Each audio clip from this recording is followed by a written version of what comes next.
Crime branch Delhi police ने ये एक बड़ा ब्लाइंड मर्डर केस था पीएस पांडव नगर का, जिसको सॉल्व किया है। इसमें बेसिकली जो शुरुआत ऐसी हुई थी 5 जून को रामलीला मैदान में ईस्ट डिस्ट्रिक्ट में कुछ बॉडी पार्ट्स मिले थे। उसके बाद लगातार 3 दिन तक तो शुरू में दो पैर, 2 थाई, फिर एक स्कल मिला एक दिन, उसके बाद एक बाजू का हिस्सा मिला। तो 3-4 दिन तक बॉडी पार्ट्स की रिकवरी हुई वहाँ मैदान से, और वहाँ एक 420 नंबर FIR पीएस पांडव नगर में केस दर्ज हुआ।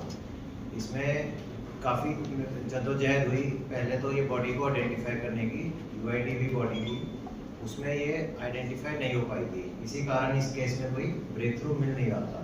तो उसी कारण, क्योंकि काफ़ी वो था, यूसम मर्डर लग रहा था कि बॉडी पार्ट्स हुए हैं, उस कारण हमारी कई टीम्स उस पर काम कर रही थी।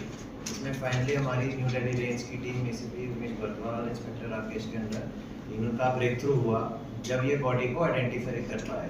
इसमें बेसिकली इन्होंने काफ़ी जगह से उसमें फुटेजेस रिलीज हुई थी, और उसके हिसाब से इन्होंने टेक्निकली एनालिसिस किए और उसके साथ साथ डोर टू डोर वेरिफिकेशन की। तो जब काफ़ी डोर टू डोर वेरिफिकेशन की तो एक बारी कुछ उसमें काम की बात नहीं निकल पाई, बट इन्होंने हिम्मत ना हारते हुए फिर उसको आगे बढ़ाया और फाइनली ये जीरो इन कर पाया कि जो सस्पेक्टेड डिसीज्ड आदमी है अंजन दास हो सकता है। तो वो अंजन दास का जब फिजिकली इन्होंने और चेक किया तो पता लगा कि ये वहाँ पे 5-6 दिन से मिसिंग है, 5-6 महीने से मिसिंग है, और थाने में कोई मिसिंग दर्ज भी नहीं है, जिससे और सस्पिशियस लगा कि इसके घर वालों ने मिसिंग भी नहीं दर्ज कराई है। और जो सस्पेक्ट इसके मर्डर लगे, जो लेडी पूनम थी, वो सस्पेक्ट निकली और उसका फिर इससे रिलेशन भी था। तो उस बेस पे हमने जीरो इन किया वो लेडी पे और फिर उसका बेटा दीपक, क्योंकि फुटेज में दोनों माँ बेटा दिख रहे थे। तो उस बेस पे जब हमने इनको जाके इंटरोगेट किया, इनको चेक किया, ट्रेस किया, तो इन्होंने कन्फेस किया कि इन्होंने क्राइम किया है, और उसी बेस पे ये मर्डर खुला है। तो इसमें जो इनसे अभी हमें, एक तो इन्होंने जो कपड़े पहने हुए थे वारदात जब ये फुटेज में दिख रहे थे, वो इनसे हमारे को रिकवर हो गए, और उसके साथ साथ जो मोबाइल था डिसीज का वो भी रिकवर हो गया है। इसकी इन्होंने बताया कि जो लेडी है ये पूनम, ये इसकी 2017 में इससे शादी हुई थी, 2011 से एक साथ रह रहे थे। 16 में जो इसका हस्बैंड था कल्लू, उसकी डेथ हो गई थी। तो उसके बाद इसने 2017 में उससे शादी कर ली थी।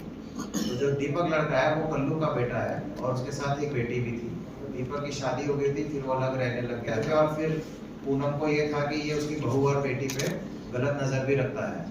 तो उस बेस पे इसकी और राहुल, इसकी दीपक की बात हुई आपस में कि इसको मारने की बात हुई मार्च-अप्रैल के आसपास। तो इन्होंने उसी हिसाब से तैयारी रखी।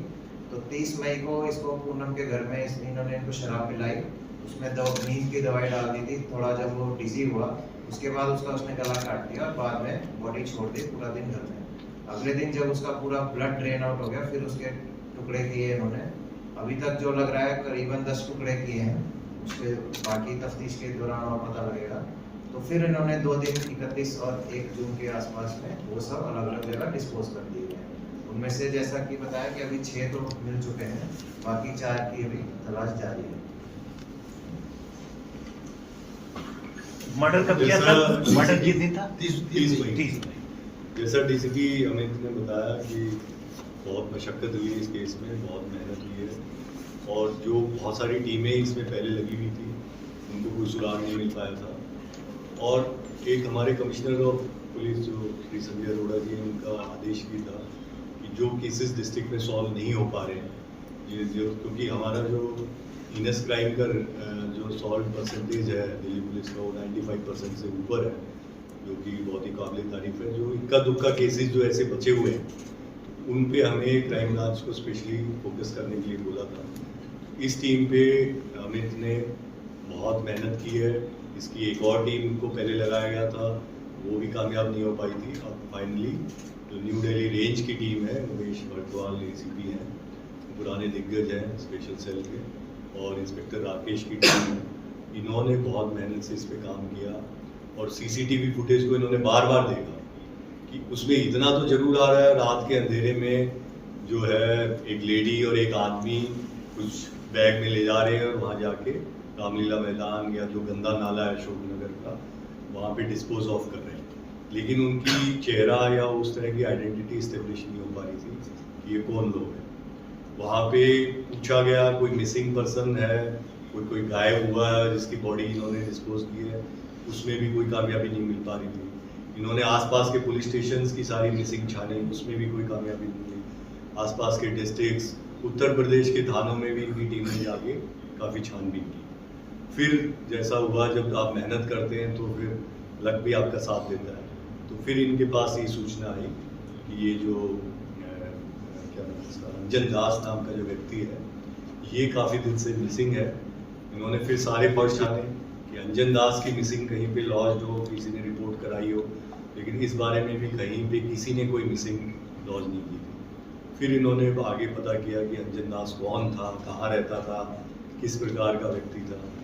तो अंजन दास फिर कल्याणपुरी में रहता था और एक लिफ्ट ऑपरेटर का काम करता था, और लास्ट में जो ये लेडी है पूनम के साथ वो रहता था। फिर इन्होंने पूनम और उसके साथ जो इसका लड़का है दीपक, इनसे पूछताछ की, जिसमें काफ़ी विरोधाभास आए, साइंटिफिक इंट्रोगेशन हुआ, कॉन्फ्लिक्टिंग इनके वर्जन्स थे, और बाद में इन्होंने डिस्क्लोज किया कि कैसे कैसे इन्होंने सारे इसको अंजाम दिया।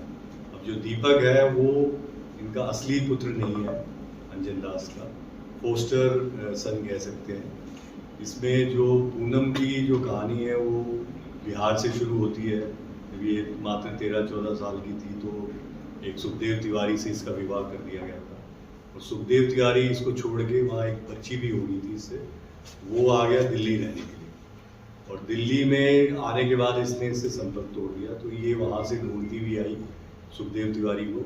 सुखदेव तिवारी इसको कहीं नहीं मिला और इसको कल्लू टकरा गया। फिर ये कल्लू के साथ रहने लगी, और कल्लू से इसके 3 बच्चे हुए, जिसमें 2 लड़कियां और एक ये चौथा तीसरा दीपक नाम का लड़का।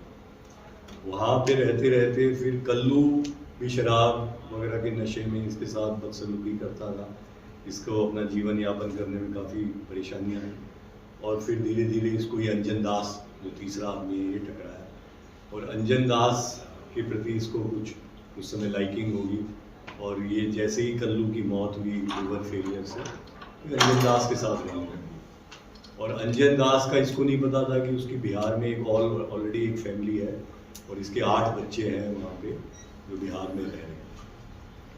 जब ज़्यादा दिक्कत तब आई जब दीपक की शादी हुई, और जब दीपक की वाइफ आई उसके ऊपर इसने बुरी नज़र रखना शुरू किया, और एक इसकी बहन भी जो डाइवर्स हो गई वापस यहीं रहने लगी थी इनके साथ, उस पर भी इसकी बुरी नज़र थी।